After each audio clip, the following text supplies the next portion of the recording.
आज हम पढ़ेंगे एचसीएफ और एलसीएम के बारे में। तो चलो शुरू करते हैं हम।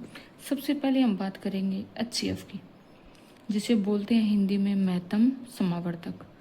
और परिभाषा क्या है देखते हैं। दो या दो से अधिक संख्याओं को पूरी तरह भाग देने वाली सबसे बड़ी संख्या क्या कहलाती है? आपकी एचसीएफ। जो संख्या, या हम एक और परिभाषा देख सकते हैं इसकी, कि जो संख्या दोनों नंबर्स को पूरा पूरा काट दे और सबसे बड़ी भी हो, वो क्या कहलाती है? आपका एचसीएफ। मैं एग्जाम्पल के बाद थ्रू आपको समझाती हूँ कि कैसे एचसीएफ निकालना है। यहाँ देखो, मैंने आपके सामने एग्जाम्पल लिया 8 और 12 का। अब आपको देखना है कि 8 जो है वो किस किस से कटता है। 1 का भी भाग जाता है 8 में, 2 का भी जाता है, 4 का भी जाता है और 8 का भी जाता है। अब रही बात अगली संख्या 12 की। 12 में 1 का भी जाता है, 2 का भी जाता है, 3 का भी जा रहा है, 4 का भी, 6 का भी और 12 के भी। अब आपको ऐसी संख्या देखनी है, सबसे बड़ी संख्या, सबसे बड़ी संख्या जो दोनों, जिसका भाग दोनों में जा रहा है। देखो यहाँ पे दोनों से कट रहे हैं, दोनों किस संख्या से कट रहे हैं? देखो, 1 में भी, 1 का भी दोनों में भाग जा रहा है, 2 का भी जा रहा है, 4 का भी जा रहा है, तीनों का भाग जा रहा है 8 और 12 में। लेकिन आपको सबसे बड़ी संख्या देखनी है। इन तीनों में सबसे बड़ी संख्या कौन सी है? 4। तो आपकी सबसे बड़ी संख्या क्या है? 4। तो एचसीएफ कितना होगा यहाँ पे? 4। अब एक और एग्जांपल लेते हैं 10 और 15 का। 10 में भाग किस किस का जाता है? देखो, 1 का भी जा रहा है, 2 का भी, 5 का भी और 10 का भी। 15 में 1 का, 3 का, 5 का और 15 का। कॉमन कौन सा इनमें? यानी 10 में और 15 में दोनों संख्याओं में जिस संख्या का भाग जाता है, तो 1 का भी जा रहा है और 5 का भी। पर दोनों में बड़ी संख्या कौन सी है? 5। कौन सी है? 5। तो एचसीएफ आपका कितना होगा? 5। तो मैंने यहाँ पे ट्रिक के माध्यम से आपको 3 लाइन्स लिखवाई है, उससे आप अच्छे से समझ पाओगे। पहली चीज़ तो है कि सबसे बड़ा कॉमन फैक्टर, सबसे बड़ा कॉमन फैक्टर क्या कहलाता है? आपका एचसीएफ। सबसे बड़ा काटने वाला मान क्या कहलाता है? एचसीएफ। तो 1 और 5 से कट रही है दोनों संख्याएं, तो लेकिन सबसे बड़ा कौन सा है? 5। तो एचसीएफ कितना होगा? 5। और अगर हम कोई बार एग्जांपल्स आ जाते हैं कि आपको लाइंस देके और पूछते हैं कि मान बताओ, तब आपको पता होना चाहिए कि उसमें आपको एलसीएम निकालना है या एचसीएफ। तो अगर आपके पास सवाल इस टाइप से आए कि बराबर बांटने की बात की जाए, कि 2 मान दे रखे हैं और आपको बराबर बराबर बांटना है, तो वहां पर क्या निकालोगे आप? एचसीएफ। जैसे मैंने एक उदाहरण लिया है आगे, देखो, जीवन से जुड़ा हुआ। यहाँ देखो, 24 लड़के हैं और 36 लड़कियां हैं, को बराबर ग्रुप में बांटना है। अब बात आ गई बराबर ग्रुप में बांटना है, तो हर ग्रुप में सबसे ज्यादा कितने स्टूडेंट हो सकते हैं? तो यहाँ पे पहला शब्द तो ये आ गया, सबसे ज्यादा, और दूसरा नाम बराबर ग्रुप्स में बांटना है। तो जहां बराबर की बात आए और सबसे ज्यादा यानी सबसे बड़े मान की बात करें, तो वहां पर क्या निकालते हैं आप? एचसीएफ। क्या निकालते हैं? एचसीएफ। तो आप पीछे वाले मेथड के थ्रू आप 24 और 36 का एचसीएफ मेरे को निकाल के कमेंट करना कि कितना है आपका। आगे हम बात करते हैं एलसीएम की।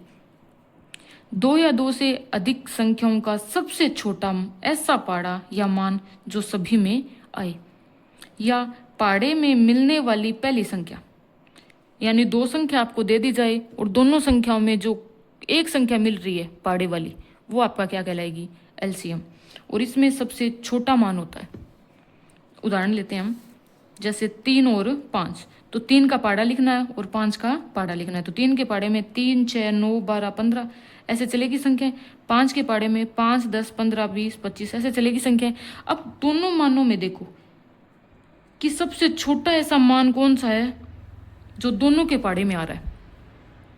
3 तो नहीं है, 6 भी नहीं है, 9 भी नहीं है, 12 भी नहीं है, लेकिन 15 है।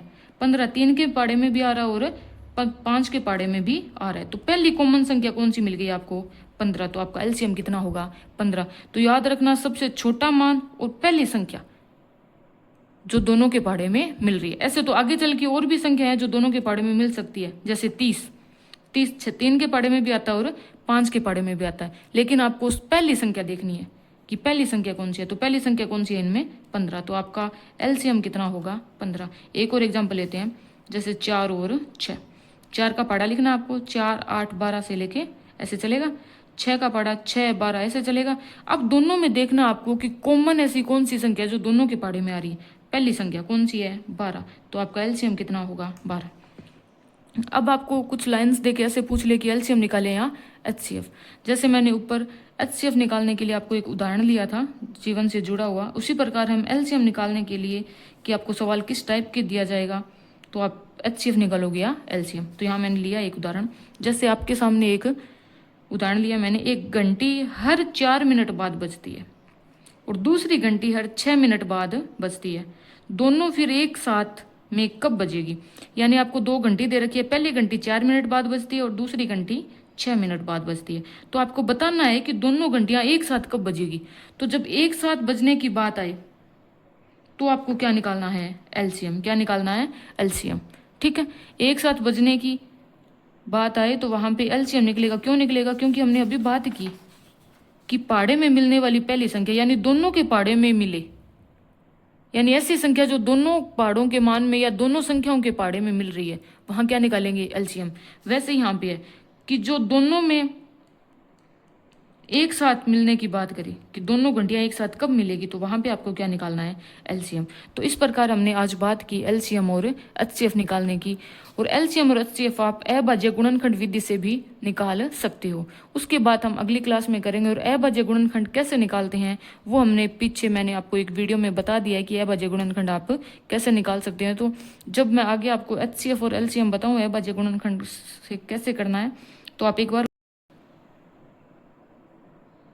एक बार वो वीडियो ज़रूर देखें आना, जिसके अंदर मैंने आपको बताया है कि अभाज्य गुणनखंड कैसे कर सकते हैं, ठीक है। तो आज के लिए इतना ही, बाकी हम आगे आने वाले वीडियो में देखेंगे टॉपिक्स को।